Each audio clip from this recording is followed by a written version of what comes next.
I'm a millennial, which means there's only ever two things on my mind: how awesome my childhood was, and the unending desire to die. I don't know why nostalgia is so strong for us. No matter the generation, they all claim to have the best media. Hey man, the 90s were the best. No man, the 80s were the best. And then there's the current generation going through childhood today, where instead of being limited to time schedules and commercials like most of us were, most of what they want to watch is readily available on like Hulu or Netflix. And it's kind of funny to see how shows from the past have been completely rebooted over and over for the current generations. But luckily, that doesn't hinder on new and more original content. My mom is pretty normal, but my dad is Bigfoot. Yes, the Bigfoot. You wouldn't know it.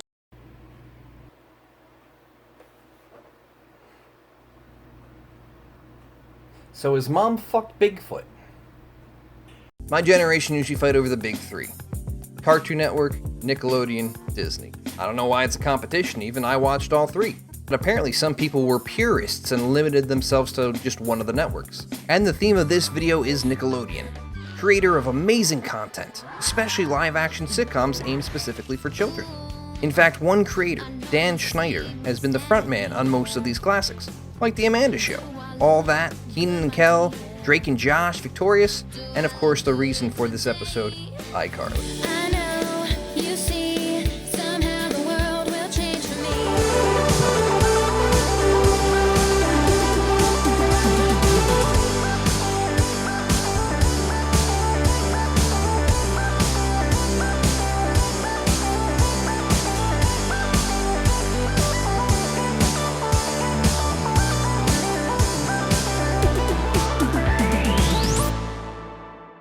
I think I watched everything this dude created.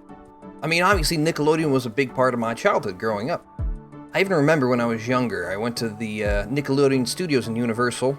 My biggest regret was being pulled onto the stage to try what slime tasted like, but I was 6 and a picky eater. Never got to taste it. But on the same trip, I tried to get myself into an episode of Kenan and Kel, and I did it. No, I didn't. An entire generation grew up with Nickelodeon, especially the classic Drake and Josh. But iCarly might have been the most popular live-action show created since it had an incredible 6 seasons of episodes, starring Miranda Cosgrove, who famously played Megan in Drake and Josh, and Summer in School of Rock. I remember when Drake and Josh came out, they used to be like, "Hey, have you seen this movie? Remember this person? Oh, I remember. Well, now she's here." Also in the show was Jerry Trainer, who was Crazy Steve in Drake and Josh. In fact, one of the craziest theories I've heard about iCarly was that Crazy Steve kidnapped Megan, brought him to Seattle, changed her identity, and iCarly. But in actuality, iCarly was just a show about 3 friends, Carly, Sam, and Freddie, who think of skits and shenanigans to stream on internet as popular content creators.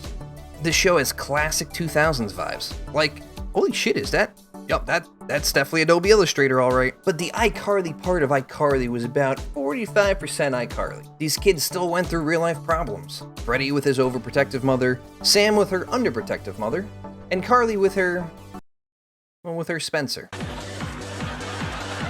We might not have seen it at the time, but this show was innovative as fuck. I mean, a show where you become internet famous by streaming your own ideas? It didn't really seem like a thing back then, but look at today. We got Twitch, we got YouTube, Facebook, not Mixer.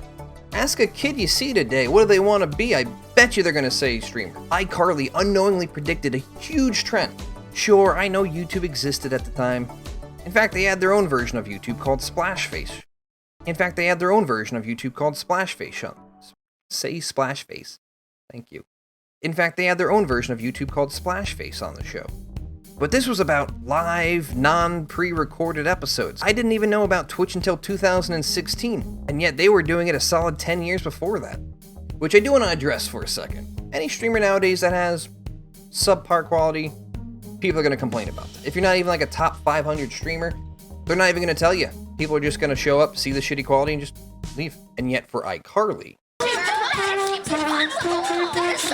and you could scroll through hundreds of thousands of people that have been streaming for months with just 2 or 3 viewers. And yet for iCarly, 37,000! They were racking in 37k viewers just on the first episode?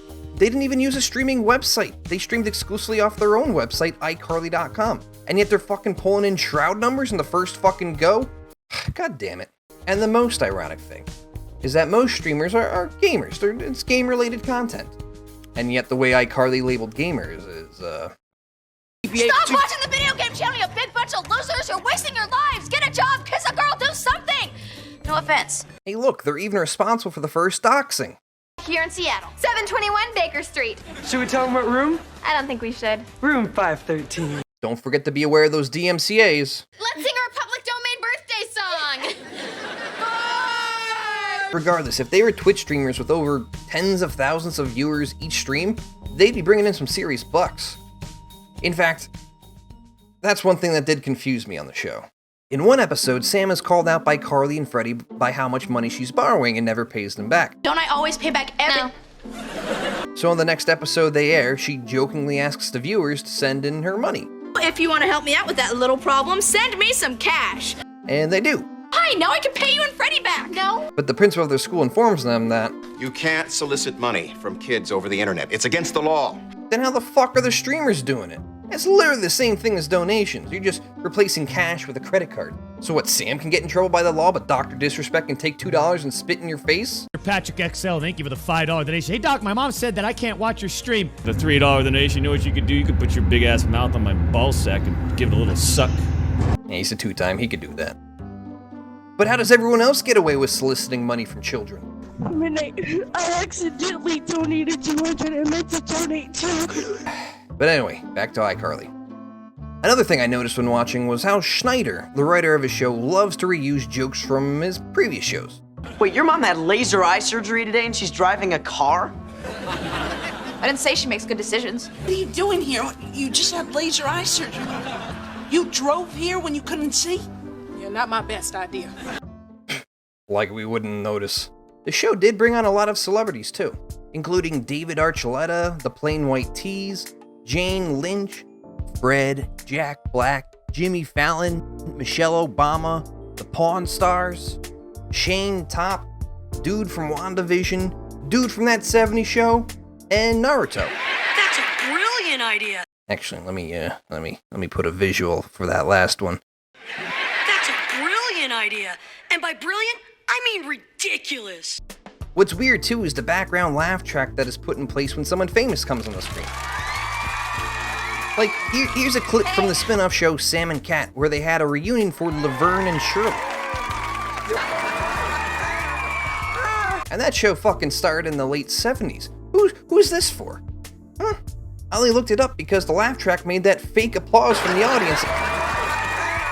And so I was like, oh shit, who's this person? This show, like literally any other show in existence, has had its own controversies. I mean, usually you'll find that in the form of adult jokes. And that's not a new concept. I mean, throw a dart at a wall full of cartoons, I guarantee you there's been an adult joke. Like, Powerpuff Girls. I'm the professor. Yeah, he made us in his laboratory by accident. Well, what can I say? Don't worry, Professor. I was an accident, too. Your dad is funny. Or Cow and Chicken. They're the Buffalo Gals! Oh, the Buffalo Gals! A motorcycle riding gang that randomly bursts into people's homes and chews on their carpets. Yeah, good thing they banned that one. It doesn't really age too well. Might have gone a little too far, but adult jokes in a kid show is not a new concept. For iCarly, though, well, sure. The most obvious one, of course, is the dick joke. Freddy's door. His room number is literally a penis. Then there's this one. Get it? Get it? Got blue balls. And then there's this. What can I get with 50 cents? I'll spit on you. Deal. Get out of here! But I remember specifically when I was younger, there was one of those parents that always thinks nothing's appropriate for children except for a blank piece of paper, raging about a specific word used in the show. That word, of course, hobknocker. Used in an episode where an English music star was using it as slang to insult the cast of iCarly. Swear you're all just a bunch of hobknockers. Hobknockers? I guess some parents got asked what a hobknocker was because that's when shit started hitting the fan. What is a hobknocker? That's gross! And illegal. Hey, Mom? Yeah, Snookums, what do you want? What's a hobknocker? I don't know, why don't you look it up online? You know I can't read. Alright, hold on a second. A hobknocker is someone that smacks you in the face with their wiener. You happy now? Oh, so like Uncle Phil. He what? Phil! See, he's just wasting all our hot dogs. No, it's not. Yeah, hot dog. It means hot dog. This is real. This is a real argument I had. And it's not new. It's not going away. There's plenty of YouTube videos I've seen pop up in my feed about the inappropriate side of iCarly, and hobknocker is at the top of the list for almost all of them. But there's one issue, because I remember looking at this back in the day. This definition was from urbandictionary.com, which if you're familiar with urbandictionary.com, you could literally type whatever you want. You could make up a word, you could make up a phrase, you could take a known word, a known phrase, and turn it into something else. And I even made a few words. I don't fucking remember what they were, but I remember it got published and I was like, you're fucking hobknocker, man. And the one thing I noticed then, and it's still the same now, is that there are so many definitions for hobknocker. Some of them completely unrelated, but of course plenty of them with that penis smacking definition. But if you take a closer look, here is when the episode first aired, and here is the earliest definition of hobknocker. And here is the first time that a wiener across the face definition became a thing. Meaning the writer didn't create an adult humor jab to hide in the show, but that people on the internet are assholes, and parents are idiots. But I mean, this is supposed to be a gaming channel. Did someone make an iCarly video game? Yes. Yes, they did.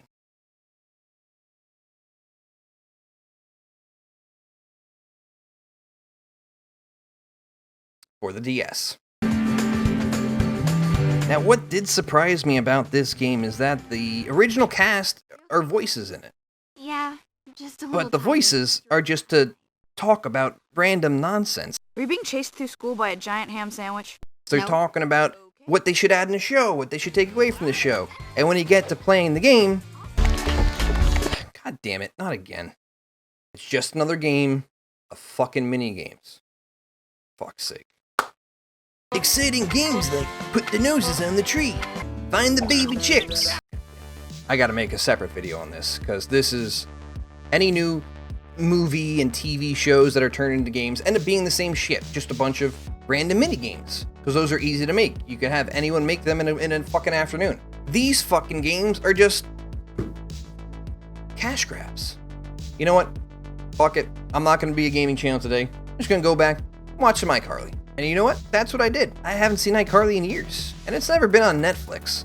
So when I sat down to watch it with Harley, she gave me a strange look. And I said, "What?" She said, "Didn't you hear about the dude that made the show, Dan Schneider?" I was like, "Nah." He's apparently known for exploding on actors and being verbally abusive. And he's got a thing for feet. And I was like, "Well, yeah, shoes and socks are a part of the show. Spencer, I mean, is known for his socks." And she was like, "No, he's got a serious foot fetish." And I was like, "Foot fetish? Yeah, take a look at this." And so I did. Pick. Carly tickles Sam's very unusual toes. If you have a moment, would you please name Sam's toes for us? The toe recently adorned with a special toe flower belongs to the sweet and hilarious talented Miss Jeanette McCurdy.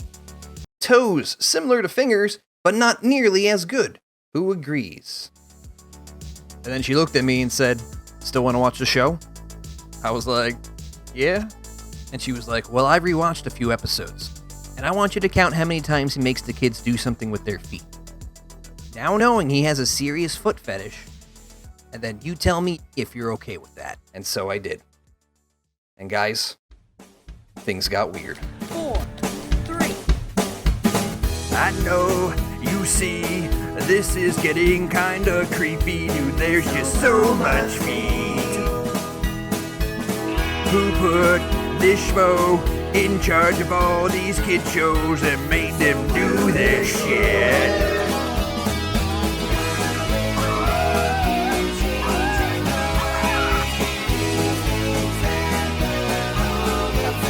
Is this for real? I don't know how to feel. So, wake the fuck up! This is fucked, yo! Okay, that one's fine because she's an adult. But she's not. Why are there so many feet? If you like feet, fine, whatever. Go spend $700 on a feet pic like a normal person. But these are children. You think it's just iCarly? Look what he made Ari do. I get it. We're kids. We don't know better. We're like, haha, ew, feet are stinky. And yet Schneider's in the back making these kids do all this while he's all... The fuck is going on over here?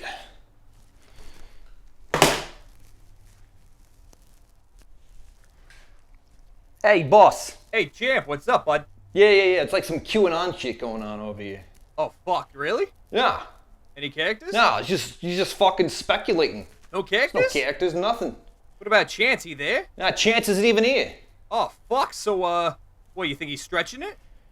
Yeah, no, he's fucking stretching pretty far. How far? Remember that toy from like the 80s? Armstrong! Yeah, Stretch Armstrong. Yeah, he's Armstrong in it? Yeah, he's Armstrong. He's fucking Armstrong. He's He's fucking Armstrong. All right. Repress it.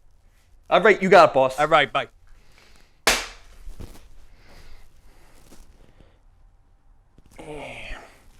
Kobe!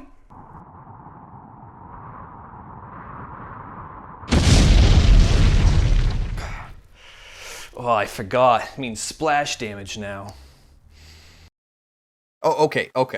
Call it reaching. Call it not reaching far enough. But if a dude's got a foot fetish, still kind of creepy. By the way, second rant. What the fuck, YouTube? Why do you remove so many videos for being overly sexual or suggestive or not within your TOS? And you tackle PewDiePie constantly, but you still have a video of Gibby's girlfriend dancing topless in Robin Thicke's music video. Why do you even have unrated videos? Don't get me wrong, like I'm all for free the nipple, but how can you keep contradicting yourself, asshole? And for this cheating, misogynistic douchebag of all people? I got no beef with you, Doug Dimmadome, owner of the Dimsdale Dimmadome. At least for this rant, you're right. Yes, if you, right now, search for Robin Thicke blurred lines, the unrated version is going to be probably the second one that pops up. And of course, like I said, there's a bunch of topless chicks in it. And I want to remind you that this is still YouTube. Go ahead. I already know you're going to search it, so I'll wait. Told you. Anyway, enough about boobs. I actually did have to rewatch all of these episodes after I noticed an insane amount of foot visuals. And if they're not showing someone's foot, they're talking about it. I used to rub his feet with mayonnaise. Show her what your foot tastes like! I know that your mom's foot has a tattoo on it. A tattoo of what? A foot. And also, here's a talking foot. Oh, foot. And also, did you notice how you could change the speed of a video on Netflix now? Are you mine? Like, who's this for? Me. It's for me. When you have to watch every episode for a YouTube video, it helps to cut watch times by a significant fraction. Or hey, maybe you're stoned or drunk. Or maybe you want to feel stoned or drunk. If so, slow that sumbitch down. What you got there? It's a smoothie. We might have hit a few lows in this video, but I will say there is one thing about rewatching iCarly that made me just really happy. If you watch it closely enough, iCarly, or more so Sam and Carly, are just Rhett and Link. Seriously, think about it, watch it over. iCarly is the early version of Good Mythical Morning. Rhett and Link are known for their internet shenanigans, their skits and randomness. I couldn't help but find a lot of comparisons between these two infamous duos. Will It Smoothie! In the blender. There we go. Ready? Will It Smoothie. Oh, wow. Look at me, I'm David. Covering yourself in a sauce or syrup. It's Jack Black. All right. Welcome back. Well, I mean, you just gotta have Jack Black. That's a given. Causing pain towards each other? Ow! It hurts! In fact, it was so eerily similar that I did some digging. And for weeks, I couldn't find any concrete evidence until I stumbled across this image. Looks like young Rhett and young Link were uncredited creative advisors in the show. No, they weren't. But I bet you could believe it. Whereas the first season and parts of the second season had fan submission videos, like Good Mythical Morning, near the end of season 2 is when they started advertising for iCarly.com. I feel bloated. Then go to iCarly.com. The globe is warming. Then go to iCarly.com. And you don't expect iCarly to still exist nowadays, do you? Well, it's just Nick.com. Since season 1 and 2 are on Netflix, if you type in iCarly.com today, you'll be brought to Nickelodeon's website where they have season 3 of iCarly. Pretty sneaky, sis. And that's probably why you're seeing a bunch of iCarly videos pop up on your feed, because there's a rework in the mix with Carly, Freddie, and Spencer all coming back. Sadly, we might not see Gibby, considering him and Shane Top are regulars on The Goldbergs on ABC. But also, we might not ever see Sam come back either. Jeanette McCurdy, the actress that plays Sam, has announced that she has quit acting. Now, people speculate that there is some bad blood between her and Schneider. Even though he's not a part of the reboot, others talk about the pressure she was under when filming back in the day, or how she hated the character for not being a positive role model. But I won't say.